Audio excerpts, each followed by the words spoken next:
President, this is the gavel we use to enact the big, beautiful bill, and I want you to have that for your Are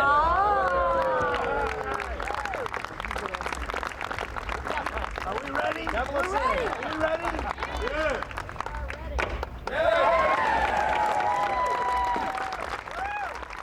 Have a good time, everybody.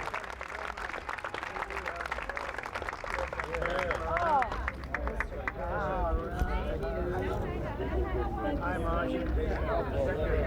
There you go. 28 points. It's a lot of points. Good job. Richard Beck. Absolutely. And we have some more. We'll give you some more. Our great first lady. Come here. Oh, yeah, you would have worked me. Scott, you're awesome. Secretary, congratulations. I'll let you know. All right, President Trump has just signed his big, beautiful bill into law. You saw him there. Let's listen in. Unbelievable people. Mary, hi, Mary. How's Scott doing? Good job? Scott, how's the economy? Okay? Wonderful job. Going to get better. From South Carolina. It's been amazing. Thank you very much, everybody. Have a good time. Happy 4th of July. Happy 4th. You saw him there handing out the pens he used to sign that legislation out to several members of Congress, including House Speaker there, Mike Johnson. Christian Holmes is at the White House. Lots of smiles from the president and fellow Republicans. Yeah, Jim, I mean, one of the things that we heard President Trump say just moments ago before he signed this was that this bill was the greatest victory yet of his second term, and that really is what his team believes. And in fact, if you talk to a number of them, they believe that this is the biggest thing and the greatest victory they've had both terms combined, because as we've continued to say, President Trump believes that this is going to deliver on those campaign promises. Now, something interesting to note, as we know, this bill is not popular with voters. We have seen the polling on it. I talked to a number of Republicans, even here today, who have said that they believe that people aren't aware of what's in the bill. So the spin on how they are going to get voters to digest this bill and approve of this bill has already begun. We heard President Trump standing up there at one point saying, don't believe anything that you hear about this bill. It's the most popular bill in history. Of course, as we know, it is not the most popular bill in history, but we will see how voters receive this bill as some of the policies in it begin to actually take place. That is what Republicans are hoping for, in fact, because they believe that some of these will help them get voters in the midterms. But again, as I said before, they are aware that they have been losing the messaging battle when it comes to this bill. Now, one other interesting point I heard from President Trump here is at one point he said, or indicated at least, that maybe the size of the bill, because this is an enormous bill, actually helped him get it done, saying that because there was stuff that Republicans wanted in it, that they were forced to vote for it, even if there was stuff they also didn't want in it, instead of having a series of smaller bills. So just a note there, because there had been a lot of questions about why they did it in this format, this giant bill versus the smaller bills. President Trump believes that helped him actually get it across the finish line. Christian Holmes at the White House there, the president putting on his familiar Make America Great Again hat as he walks away. Ladies and gentlemen, the President of the United States and First Lady Melania Trump.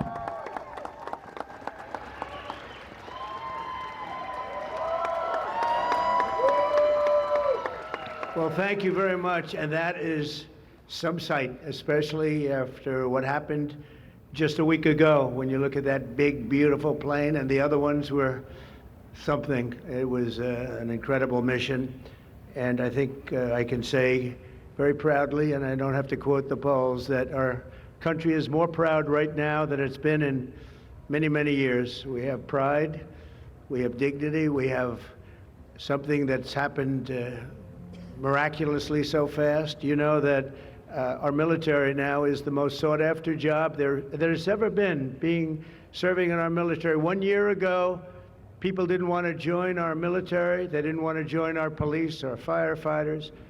They didn't want to join anything having to do with our country. And now, as you probably know, the enlistment is at an all-time record. We're packed. We're full. And I just think that's so important, because that was so sad 1 year ago when I heard those statistics. We had a different president, but nobody wanted to join, and now We're at a record, and I will say that I just left NATO, where we had a tremendous experience. They've agreed to put up over $1 trillion a year. They went from less than 2% to 5%, and nobody thought that was possible. And they told me very strongly, the leaders of a big part of the world, very respected people all, they told me that, 1 year ago your country was dead, and now you have the hottest country anywhere in the world. So that's the way it is, and that's the way we like it. And it's only going to get hotter. I promise you that. After that spectacular display of American power, let me just say that God bless the United States military, and God bless the USA. God bless the USA. And to all Americans, I want to wish you a very happy Independence Day, happy 4th of July. This is going to be something special. This spirit in this country, we haven't seen anything like it in many, many years and decades.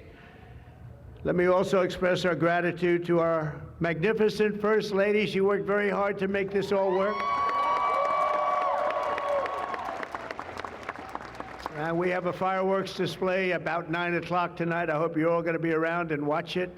I know our congressmen and our senators who are standing right here, so many of them, they did such a great job. They're going to be here. I guarantee you, they're not leaving. They're not leaving. Thanks as well to the National Park Service, the USO, and countless friends and distinguished guests. We have so many people in the audience that have so much to do with the success of our country. We've, I think, had probably the most successful almost 6 months as a president and the presidency. I think they're saying it was the best 6 months, and I know for a fact they're saying the last 2 weeks there has never been anything like it as far as winning, winning, winning. So as you know, 2 weeks ago, our incredible Air Force pilots conducted one of the most successful military strikes in all of history, Operation Midnight Hammer, and that's exactly what it was. It was a hammer. This evening, we're honored to be joined by 150 airmen and their families from Whiteman Air Force Base in Missouri, home of the B-2 bomber.